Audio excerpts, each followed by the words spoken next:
ನಿಮ್ಮಲ್ಲಿ ಏನು ಬಜೆಟ್ ಇದೆ ಆ ಬಜೆಟ್ ತಕ್ಕಂತೆ ಗ್ಯಾರಂಟಿಗಳು ಕೊಡಿ. ಇಲ್ಲ ಬಜೆಟ್ ಬಿಟ್ಟು ನೀವು ಗ್ಯಾರಂಟಿಗಳು ಕೊಟ್ರೆ ಇಲ್ಲಿ ದಿವಾಳಿ ಎದ್ದು ಹೋಗ್ತದೆ.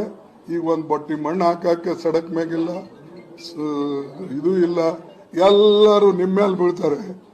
ಆಮೇಲೆ ಈ ಸರ್ಕಾರ ಫೇಲ್ ಆದರೆ ಮುಂದಿನ ಜನರೇಷನ್ಗೆ ಏನು ಇಟ್ಟು ಹೋಗಲ್ಲ.